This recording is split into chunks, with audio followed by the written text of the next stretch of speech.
call our first reader RBW. And every time I see him, I shout from a large distance, RBW! So as a 10-year-old, Robert Burke Warren went through a thievery phase, which ended when the counter person at the corner store caught him stuffing a Mars bar down his pants. His heroes are good people, but not always nice people. Robert Burke Warren.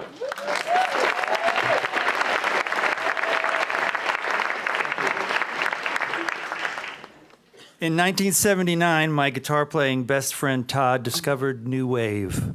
He spent hours in his room strumming along to Susie and the Banshees and The Cure and playing Dungeons and Dragons with a gay kid named Steven. The two of them complained about everything and everyone being stupid. "She's so fucking dumb," Steven said about a classmate.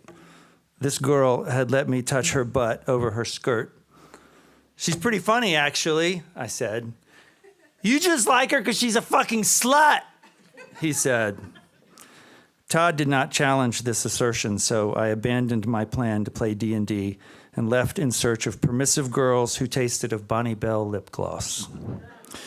At a carport party to which Todd and Steven were not invited, I saw a quintet of preppy kids called Semaphore, my first experience of a cover band.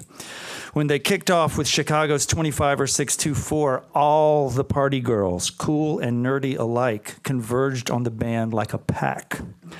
Some bobbed their feathered hairdos, some swayed their Britannia jeaned hips, and some just smiled as their pupils dilated. The next day I said, "Mom, I want to learn how to play bass." "You've got your daddy's hands, you know," she said. She almost never spoke of my dead father unless it was to note how I looked ever more like him. She purchased me a plywood bass and an amp, and I immediately asked Todd to show me how to play some Led Zeppelin songs. "It's about time," he said, irritated and pleased.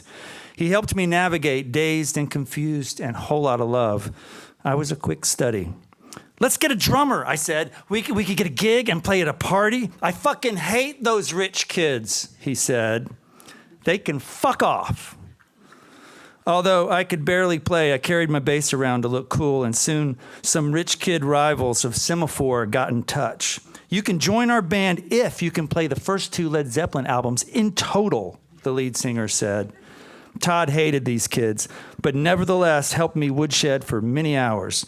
And at my audition, I thrilled at being in the center of a magnificent noise. Inside songs tapped into power. The rich kids were impressed with my playing. "Who taught you?" the drummer asked. "My friend Todd." "That weird fat kid who hangs out with that faggot, Steven?" My face went scarlet.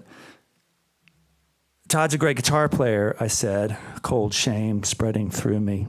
Rather than leave, I launched into the bass line for the Led Zeppelin song, "How Many More Times?" Withering inside with guilt.